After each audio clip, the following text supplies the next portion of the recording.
Hi, this is Jay Hummel. Welcome to the deep dive in partnership with Investopedia, coming to your home or office on a bi-monthly basis, trying to help you grow your practice, grow your business, and increase the impact you make on your clients.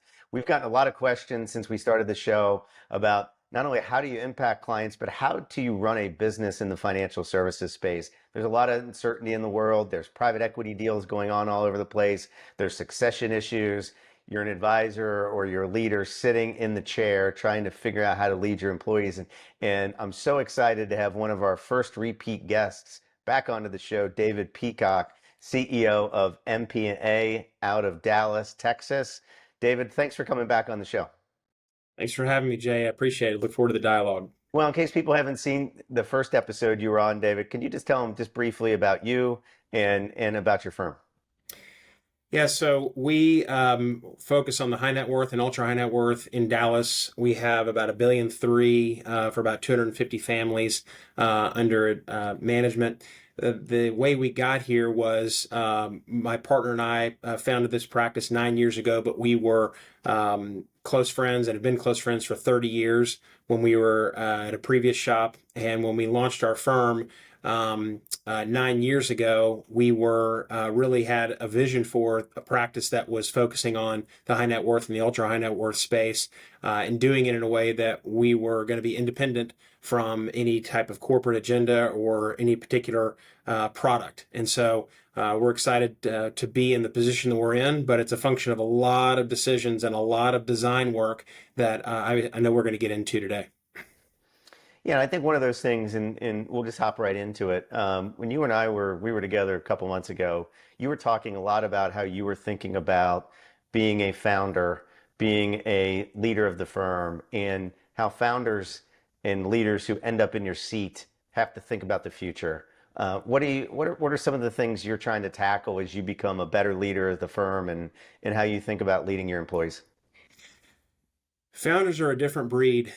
And I can speak only to my experience as one, and that is we've been the people in our organizations typically that have done it all, from the administration to the selling to the bookkeeping. And it was a real privilege to have that phase of life. I don't want to go back, but at the same time, it made who we were, and there were a number of things that I think made our identity. And that is, as you grow as a firm, always front and center to what sometimes the bottlenecks are of your business, because who you are as a person, how you show up, what triggers you, and what you're interested in going forward is on full display, because as the organization gets bigger, they are looking to you, and sometimes you're trying to have them look to you for all the answers. And so I think that it is a constant struggle to become, in many respects, obsolete as you are growing an organization, but that does not mean irrelevant. And it does mean evolving your skills to moving beyond persuading and marketing and selling, and more into really leading. And I think about this analogy of, the show that was really popular the last couple of years, The Bear, was, I think anybody that's watched that has recognized, I don't ever be at a part of a restaurant.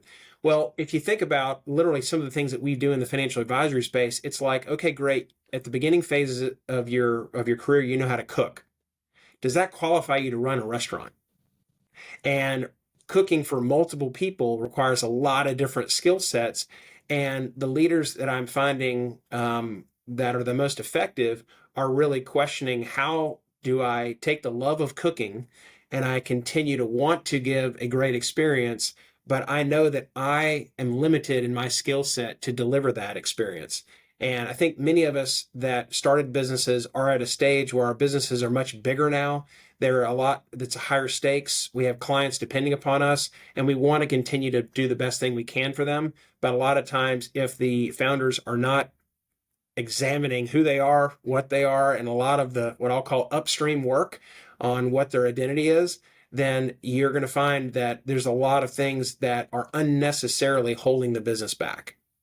Well, and I've always said it. We wrote, as you know, we wrote a book back in 2015 on succession, and the analogy we used was the founder was the sun, right? And the planets kind of orbited around the sun, and all Yeah, of a sudden the sun isn't there anymore, or right. you have to think about how the whole solar system's organized. And I Yeah, think that's the way we always looked at it in the business, which is, the founder's the center. How does the founder not necessarily become the center, but not disappear?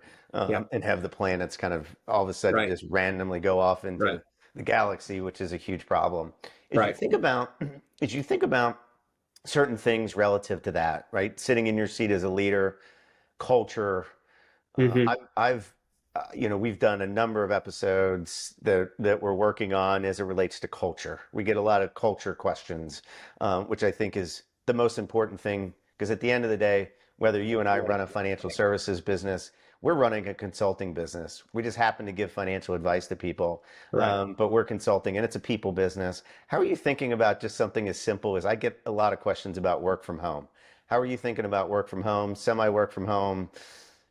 Acquiring younger talent as it relates to building that culture? Yeah, I know that's a very broad question, and we could probably do an entire episode on it, but I was right. excited to have you on today to see what you're thinking about in those areas.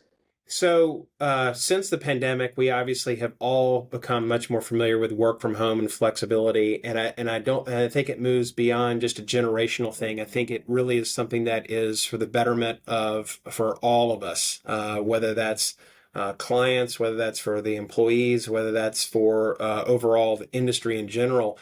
But a lot of organizations really struggle with it. And I think that if I look at why I believe it's something to embrace and not something to be fearful of. Are you a results based organization or are you a behaviors based organization? And the difference between those two is a behaviors based organization is very much, again, I'm going to come back to the founder thing. The Hmm. founder needs to see you working, right? You could be playing Candy Crush, but if they see you in your office, that means you must be doing something, right? And you're going, well, I think all of us at one point in time had those types of businesses that it was just about a time and effort thing. And when we were able to say, okay, you can have the flexibility you need, you can work from home, but here are the results that we would like to see, you have three big broad categories.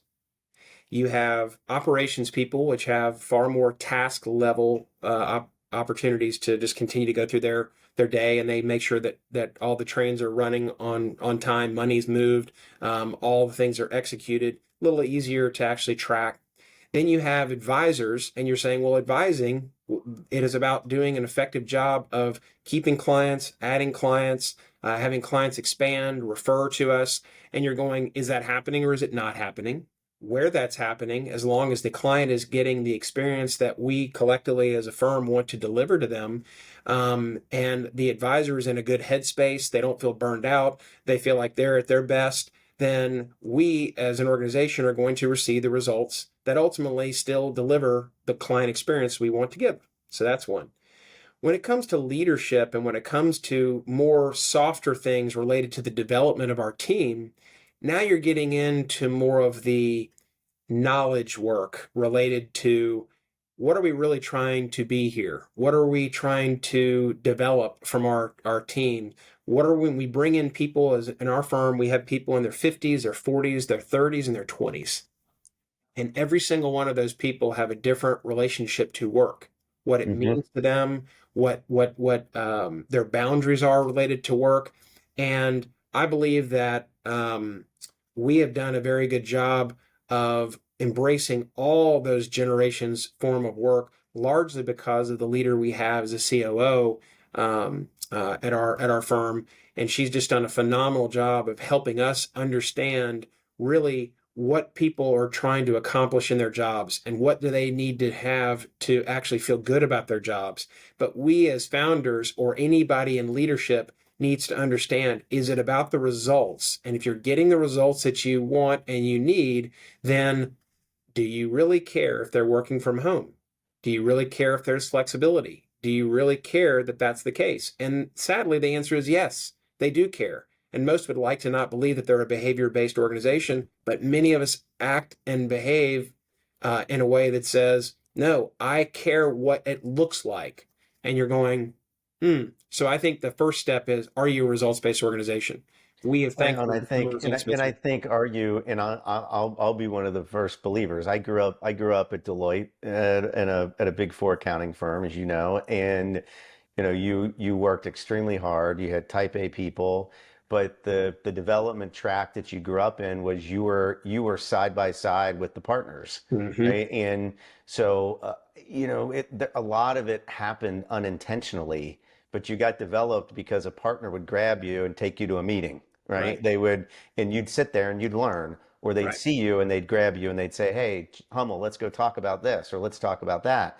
And that's just kind of the environment I grew up in. It's honestly been hard for me a little bit in this world. I believe in work from home, but you have to, as a leader, be so much more intentional. I have to remember to invite that person to that Zoom meeting. I have to Yep, remember to schedule that meeting yep, where we're talking about, I have to be intentional about the results that I expect yep, because in some ways it was ingrained in me just to happen organically. And I yep. think I've had to really change as a leader trying to think through that because you have to be much more intentional. So that's kind of my journey at it. Yeah, and I think that we have to acknowledge this is not easy. This is not like, hey, you're a results-based organization, so that should be really easy, right? No, it really isn't easy because you've got this old program in your head as to what it required, and there were a number of things that you could do, and there is just a little convenience as to if someone's down the hall, it's much easier to talk to them. It's much easier to be able to have the accidental insight that all of a sudden comes up because you see someone. I get it. I fully understand it, and we are absolutely in an office that is accommodating to that, and we expect to see people on every Monday.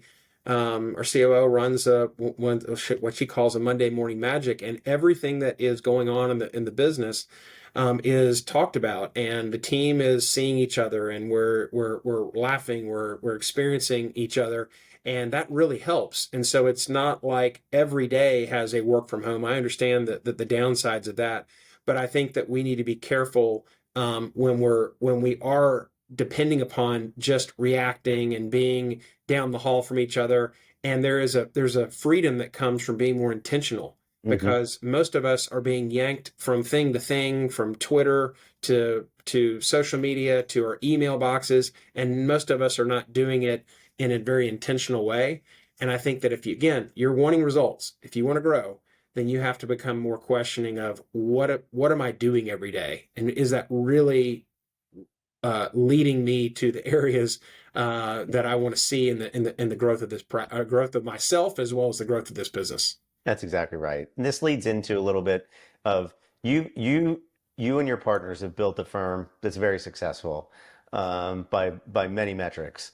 You, in our prior conversations, have always talked about wanting to be fiercely independent, right? Yeah, There's a lot of deals going on out there, PE firms buying, yeah, aggregators rolling up things. I don't want to say you're anti that. I don't want to say yeah, and put it in that vein, right. but you and your partners are adamant that you're going to remain independent. How do you think about that, right? And what drives your thinking around that? So we came from a closed system and we were functionally independent, but the system in the past was really, the office or the system got to keep all the equity. Now we're in a business where we're building up enterprise value and equity value, and it is distracting when you see practices selling or merging.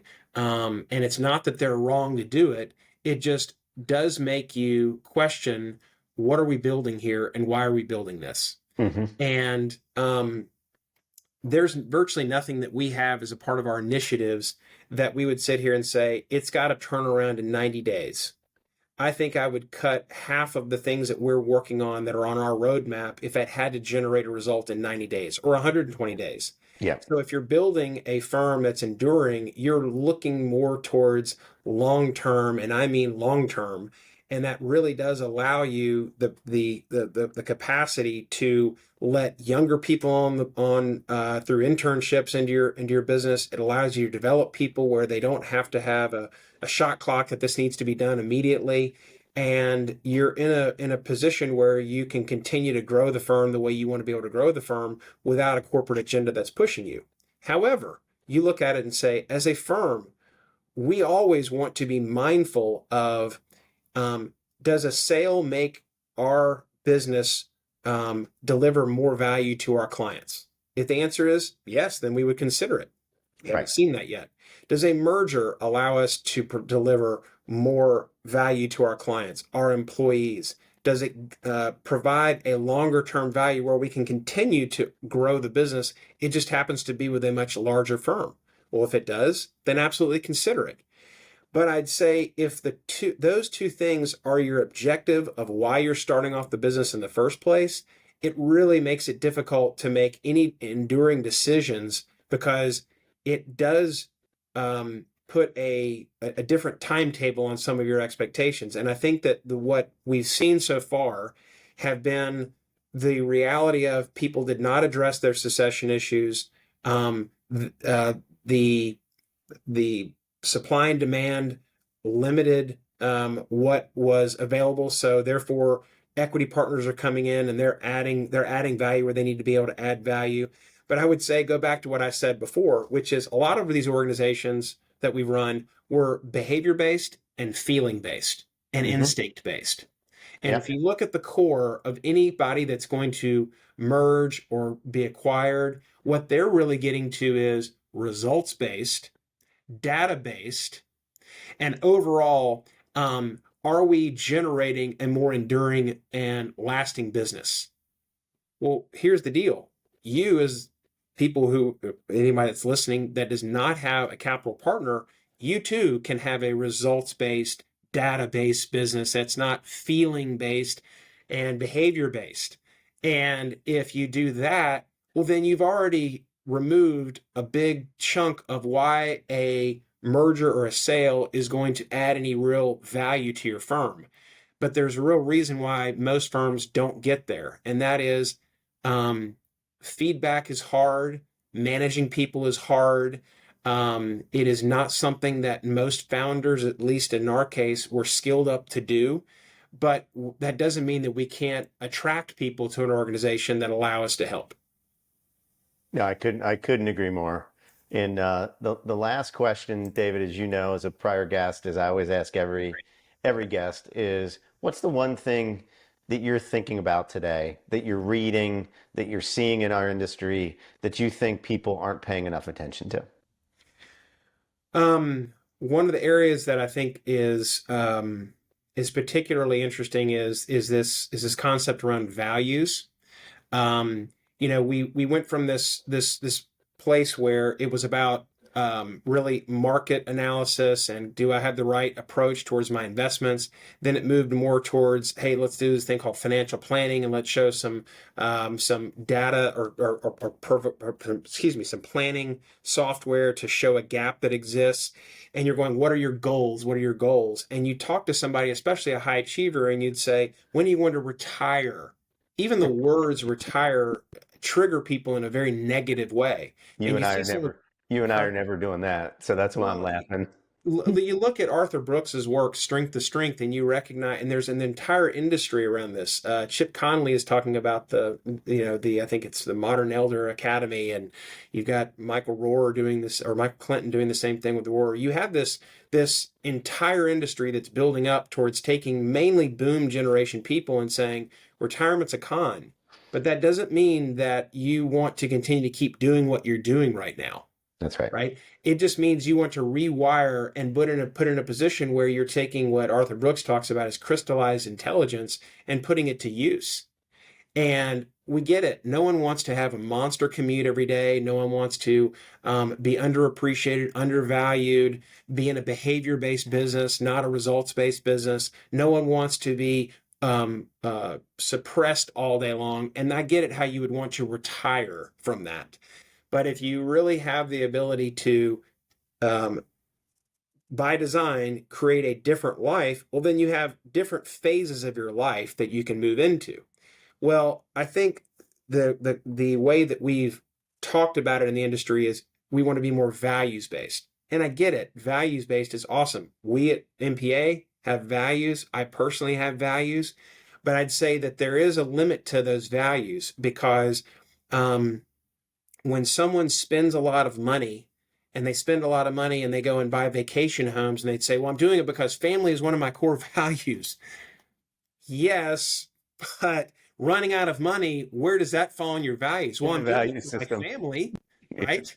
Right. And you're going, okay, so values has a limit to this thing. And I think it does come down to more what I'll call upstream work. And upstream work is if I'm spending money today that I'm taking away from the future and or future compounding. And why am I spending money today?